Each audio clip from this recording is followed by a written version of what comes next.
Now the days are the government of time. The watchtowers, in a way, are the government of space, in the sense that they represent the four corners and the direction to the four corners. The aethers, the 30 aethers, which is the other part of this magic, is sort of the synthesis of that, in my opinion, at least. Someone could argue with me, I could be wrong about that, but basically, the aethers are how the energy projected out from the watchtowers, governed by the angels of time, spirals out and manifests itself. So that's how, when the angels are trying to give Dee information about how to manipulate governments, cause the rise and fall of kings, change political situations, and like that's what this is supposed to be doing. Like that's the thing. It is literally about changing the world, you know, according to your own will, not just creating change in the sense of, oh, I want a new car, I want a new job. We're talking the rise and fall of kings. We're talking about actually changing political situations, and that's far more significant than most of the crap that people generally get into magic for. Because it isn't necessarily a personal, immediate benefit or something like that. It's the idea of having your life make an impact. And Enochian magic, in theory, gives us the tools to do this.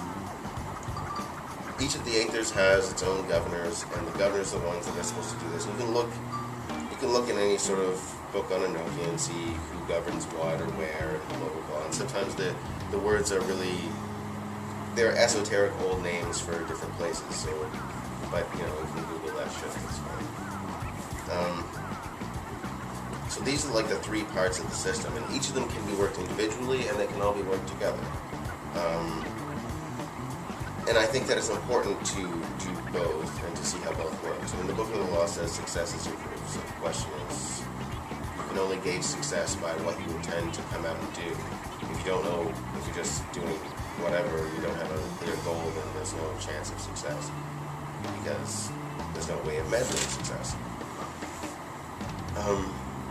The fact that the four watchtowers represent the four horsemen is tremendously significant. There's a sort of common misconception that the four horsemen correspond to like war, famine, whatever these are. That's a convention of Renaissance art, which is interesting and a cool way of depicting it or whatever, but it's not actually in the Book of Revelations. The only one that's named specifically is death. And really, people need to look very seriously at the Book of Revelations and what it's saying there. The history of this book is kind of interesting because it was not included in the conventional Catholic canon, sort of as part of their theology.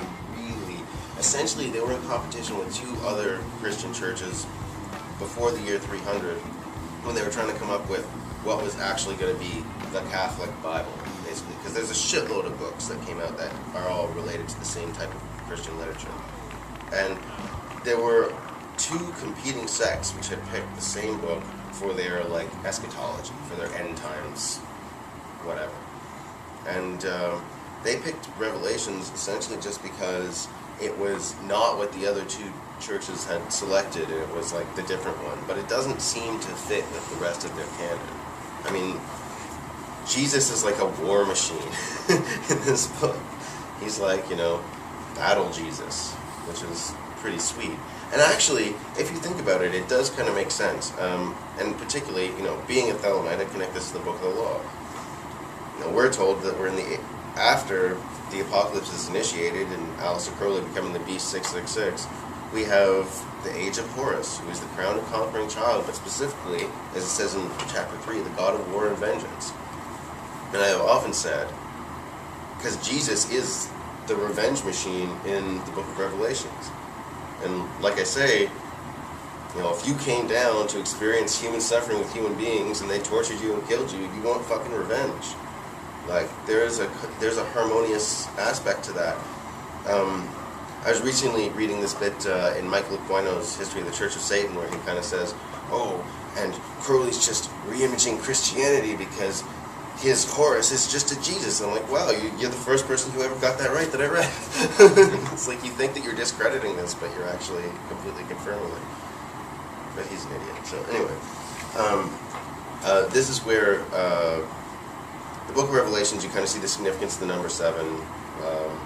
We get the 7 seals, the 7 trumpets, blah, blah, blah. It's important to remember that when Dee was doing all this scrying work, Kelly was doing the scrying work, Dee was doing the praying, but what he had was an interlocking shape, which was 7 7-pointed figures.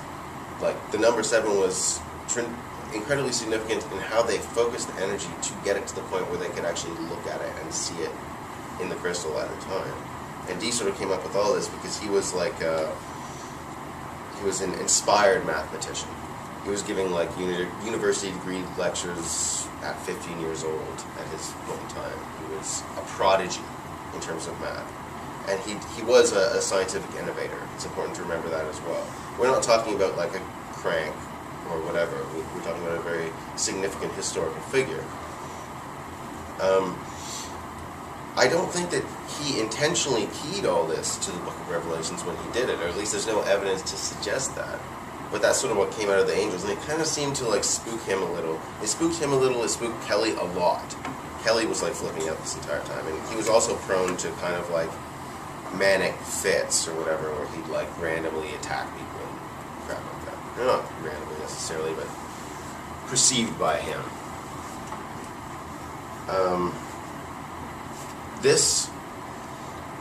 The way that this system is laid down in terms of the 4 and the 7 and the 5 in terms of the pentagram is kind of the basis for Western ceremonial magic. The Golden Dawn uses this very heavily in terms of their rituals. And this is the thing, when they ratify the system, they